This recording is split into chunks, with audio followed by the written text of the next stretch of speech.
안녕 얘들아. 오늘은 선생님과 함께 기본적인 영어의 품사와 그리고 문장의 형식 그리고 문장의 요소 이 부분을 조금 간략하게 정리를 하는 시간을 가져보도록 하겠습니다.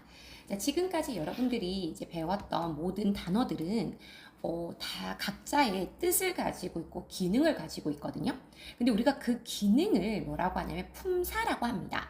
그래서 단어마다 뜻이 있고 그 단어가 가지는 기능이 있는데 그 기능을 품사라고 하는 거죠. 자, 그래서 여기 좀 정리를 해볼게요. 그래서 품사라고 하는 건 단어가 가지는 기능이라고 여러분들이 정리를 하면 좋을 것 같고요. 근데 이 기능은 총 종류가 몇 가지냐면 8가지 종류가 있습니다. 그래서 우리가 이것을 이름하여 영어의 팔품사라고 하죠. 그래서 우리가 이 팔품사를 기본적인 기능을 잘 알지 못하면 중학교 문법을 제대로 풀 수가 없어요. 그래서 이 각각의 품사마다 하는 역할을 오늘 한번 정리를 해보도록 하겠습니다. 자, 우리 첫 번째 품사는 바로 명사죠. 자, 명사는 이름명을 떠서요. 우리 이름을 나타내는 말이에요. 자, 당연히 사람, 동물, 장소, 그리고 뭐 식물 이런 모든 사물의 이름을 우리는 명사라고 하고요. 단 이제 우리는 중학교 학생이니까 이 명사를 그냥 단순히 무언가의 이름을 나타내는 말이라는 정의보다는 한 걸음 더 나아가서 명사는 어느 자리에 들어갈 수 있냐면 그쵸? 주어, 목적어, 보어 자리에 들어갈 수 있는 품사다라는 정도를 여러분들이 추가적으로 아셔야 돼요. 자, 그 다음 두 번째. 바로 이 명사를 대신하는 대명사죠. 그래서 명사 대신 하는 말. 자, 우리가 문장에서 어쨌든 같은 명사가 계속 반복되는 것을 피하기 위해서 대신하는 대명사를 쓰게 되고요. 그리고 이 대명사도 결국에는 명사이기 때문에 어느 자리 들어가냐면 주, 목, 보, 즉 주어, 목적어, 보어 자리에 들어가게 됩니다. 자, 인칭 대명사의 종류도 대명사도 사실 종류가 좀 여러 가지가 있는데요. I, my, me, mine 했던 우리 인칭 대명사라고 하죠. 자, 그리고 this, that, these, those 가리키는 대명사, 지시 대명사가 있고요. 그리고 우리는 여기서 또 알 수 있는 것은 바로 제기 대명사까지도 아마 배웠을 거예요. 우리 인칭 대명사 소유격이나 목적격 뒤에 self나 또는 serves를 붙이는 이 제기 대명사까지 여러분들은 알고 있어야 합니다. 물론 대명사는 더 많아요. 어떤 대명사도 있냐면 관계대명사도 있어요. 근데 이 관계대명사는 사실은 중2 넘어가서 나오는 문법이기 때문에 여기서 적진 않겠습니다. 자, 그 다음에 세 번째가 바로 동사죠. 자, 동사라고 하는 것은 우리 주어의 상태나 행동, 동작을 나타내는 말이고요. 뿐만 아니라요. 얘는 또 뭐로 나타내냐면 그 문장의 시제를 나타내요. 즉 우리가 알고 있는 현재, 과거, 미래, 현재 진행, 과거 진행, 미래 진행 이런 진행 시제들, 이런 모든 문장의 시제들은 누가 알려주냐면 바로 동사가 알려줍니다. 그래서 시제를 물어본다라고 하면 동사를 잘 봐야 돼요. 그래서 동사를 잘 보면 시제를 알 수 있고요. 물론 동사도 종류가 세 가지죠. 비동사, 일반 동사, 그리고 조동사요. 조동사, 일반 동사 내 순서를 바꿨네요. 근데 어쨌든 상관없습니다. 자, 그 다음에 네 번째예요. 자, 네 번째는 바로 형용사입니다. 자, 형용사가 하는 역할은요. 일단은 기본적으로 바로 뒤에 나오는 명사나 대명사를 꾸며주는 역할이에요. 그래서 첫 번째가 바로 명사수식이에요. 예를 들어서 재미있는 이야기, funny story 또는 무서운 얼굴, scary face 이런 식으로 뒤에 있는 명사를 꾸며주는 역할은 바로 형용사라고 하고요. 뿐만 아니라 두 번째 역할은 바로 주어를 보충 설명합니다. 그래서 예를 들어서 Amy is kind라고 했을 때 이 kind, 친절한이라는 형용사는 이 주어 Amy의 성질을 보충 설명해 주는 역할이죠. 오키도키. 그래서 우리가 해석을 할 때는 니은 받침으로 주로 쓰여요. 뭐 키가 큰, 착한, 무서운 이런 식으로요. 자, 그다음에 5번 바로 부사가 되겠네요. 자, 부사는 아까 형용사는 명사를 수식한다면 부사는요. 명사를 뺀 나머지 즉 동사나 형용사나 또는 또 다른 부사나 심지어 문장 전체를 수식하는 역할이고요. 결국에 형용사와 부사는 수식하는 역할을 해요. 그래서 우리는 얘네들을 묶어서 뭐라고 하냐면 수식어라고 합니다. 수식어. 그쵸? 꾸며주는 거니까요. 뭐를 꾸며주는가는 다르지만 어쨌든 꾸며주는 역할 하나는 공통이에요. 그래서 얘를 우리는 수식어라고 합니다. 자, 그 다음 6번으로 갈게요. 자, 6번은 바로 전치사입니다. 자, 전치사는 뭐냐면 우리가 주로 명사, 대명사 앞에서 시간, 방향, 장소 등을 나타내는 말이고요. 자, 그리고 얘네들은 대표적으로 in, on, at 등등이 있겠죠. 7번입니다. 7번은 접속사. 접속사는요, 바로 단어나 아니면 구나 또는 절 등을 연결하는 역할이에요. 그래서 뭐를 어떻게 연결하냐에 따라서 얘도 종류가 크게 세 가지로 나뉩니다. 등위 접속사. 그래서 같은 것끼리 연결하는 등위 접속사. 두 번째는 짝짓끼리 오는 상관 접속사. 그리고 마지막으로는 종속시키는 종속 접속사. 자, 요 세 가지 접속사 종류는 여러분들 아셔야 돼요. 그리고 8번은 감탄사입니다.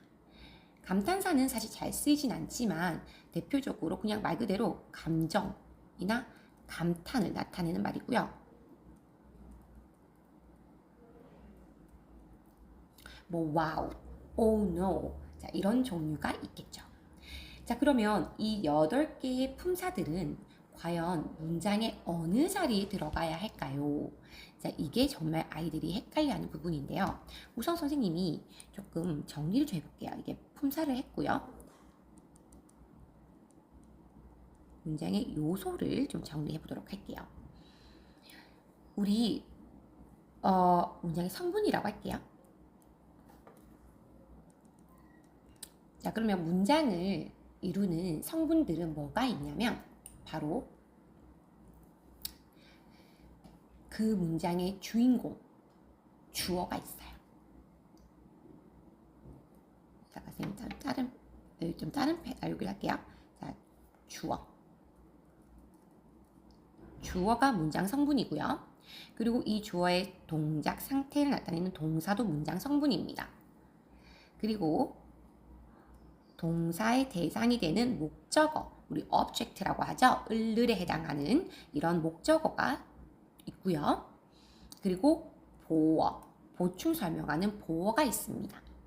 하나씩 적을게요, 뜻을. 주어는 그 문장의 주체자예요. 동사는 상태, 동사를 나타내는 말이고요. 동작. 목적어는 동사의 대상이 되는 말입니다. 그리고 보어는 아까도 말했지만 보충 설명하는 말이고요.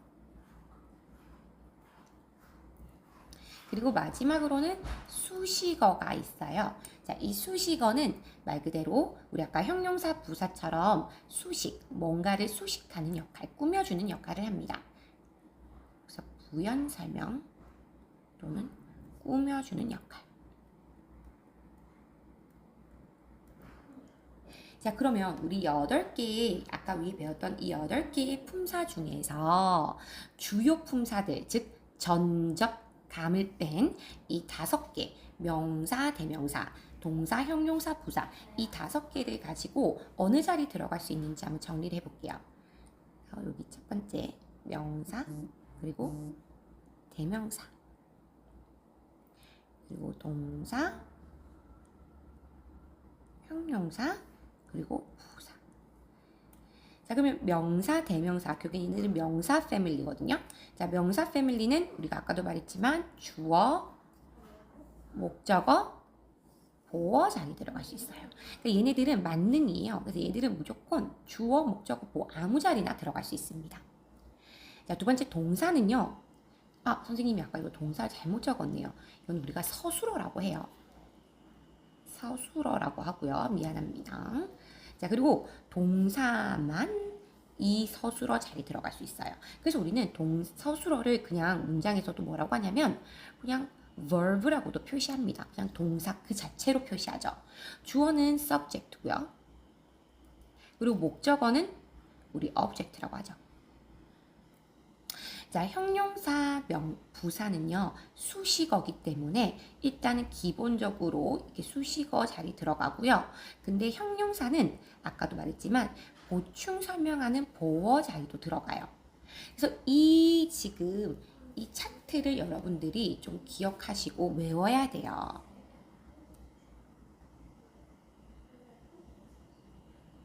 다시 정리해볼게요. 명사, 대명사는 주목, 보 자리 들어가고 동사는 오로지 서술어 자리, 형용사는 보어 수식어, 그리고 부사는 수식어 자리 들어갑니다. 자, 그럼 여기서 우리 문장의 형식에서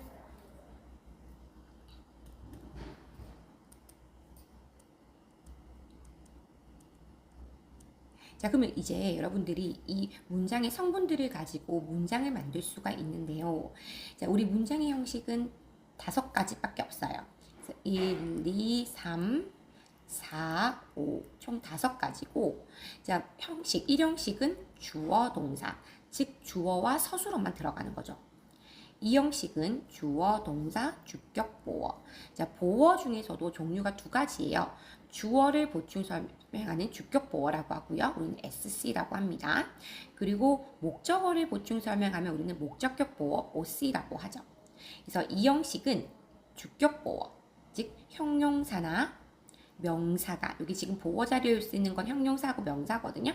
그래서 형용사나 명사가 여기 와서 주어를 보충 설명하는 케이스죠. 자, 3형식은 주어, 동사, 목적어고요. 이때 목적어는 명사만 올 수 있어요. 그래서 을에 해당하는 뜻이에요. 자, 4형식은 주어, 동사인데요. 사실 우리 목적어도 종류가 2가지죠. 자, IODO라고 하는데 순서 좀 바뀌었네요. 그래서 직접 목적어, 간접 목적어. 직접 목적어는 DO, Direct Object라고 하고 간접 목적어는 Indirect Object, IO라고 해요. 자, 그럼 우리가 3형식에서 썼던 이 목적어는 우리가 알고 있는 직접 목적어.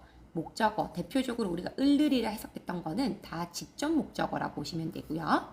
간접 목적어는 누구누구에게 라는 뜻이 붙어요. 그래서 4형식은 주어, 동사. 주어는 동사 해줘요. 간접 목적어에게 뭐를? 직접 목적어를. 자, 요런 형태가 4형식이고 5형식은요. 주어, 동사, 목적어. 그리고 이 목적어를 보충 설명하는 목적격 보어가 옵니다. 자, 그러면 여기서 하나 여러분들이 깨달은 게 있을 거예요. 뭐는 사용되지가 않죠? 자, 지금 주어, 동사, 목적어, 보어까지는 지금 문장의 성분이 문장의 형식에 들어와 있는데 단 수식어, 즉 부연 설명하는, 꾸며주는 역할은요, 문장의 주요 요소가 아닙니다. 자, 이게 무슨 말이냐면 예를 들어서 선생님이 요 예를 들어볼게요. 예를 들어서 I slept late last night라고 했을 때 이게 몇 형식일까요? 자, 문장을 분석해 보면 나는 잤다 늦게. 자, 얘는요. 지금 잤다 동사를 꾸며주는 부사입니다. 자, 근데 우리 부사는요. 여기 보세요. 수식어로 들어가거든요. 자, 수식어는 말 그대로 그냥 문장을 보충 설명해 준 역할이기 때문에 얘는 문장의 주요 요소는 아니에요. 그리고 last night, 어젯밤은요. 이 문장 전체를 꾸며주는 부사입니다. 역시나 부사기 때문에 문장의 요소에 들어가지 않죠. 그럼 결국에 얘는 일형식 문장이 되는 거예요. 자, 이해가 되시죠? 자, 그래서 수식어, 즉 보어 자리에 온 형용사는 보어는 문장의 성분이기 때문에 형식에 영향을 미치지만 부사는 부연 설명하는 거기 때문에 문장의 요소에 영향을 미치지 않다라는 점. 오케이. 자, 예를 한 개 더 들어볼게요. There is a book on the desk. 라고 해볼게요. 자, 여기서 보면 있습니다. 책이 책상 위에. 자, 지금 보면 on 전치사가 데리고 오는 단어 2개 이상 우리는 전치사 구라고 하죠. 근데 얘가 지금 뭘 꾸며주냐면 잘 보세요. 책상 위에 책이 있는 거야. 즉 앞에 나오는 문장을 전체를 수식해요. 그럼 결국 얘도 전치사구, 전치사가 데리고 오는 단어 2개 이상이지만 역할은 뭐냐면 앞에 있는 문장을 수식하기 때문에 부사예요. 그래서 얘를 뭐라고도 하냐면 부사구라고도 합니다. 즉 생긴 거는 전치사구지만 역할을 따져보면 앞에 나오는 문장을 수식하는 거기 때문에 부사구라고 하죠. 근데 우리 부사는 수식어, 즉 문장을 부연 설명하는 역할이지 얘는 굳이 없어도 문장의 형식에는 전혀 영향을 미치지 않는 거죠. 그래서 얘도 결국엔 몇 형식이냐면 2형식에 불과합니다. 이해가 되시나요? 자, 그래서 우리가 지금까지 배웠던 이 품사들, 그리고 이 품사들이 어떤 문장의 성분에 들어가는지, 그리고 그 문장의 성분을 통해서 어떤 문장의 형식을 이루는지 여러분들이 오늘 이 전체적인 내용을 한번 정리했다고 보시면 되겠습니다.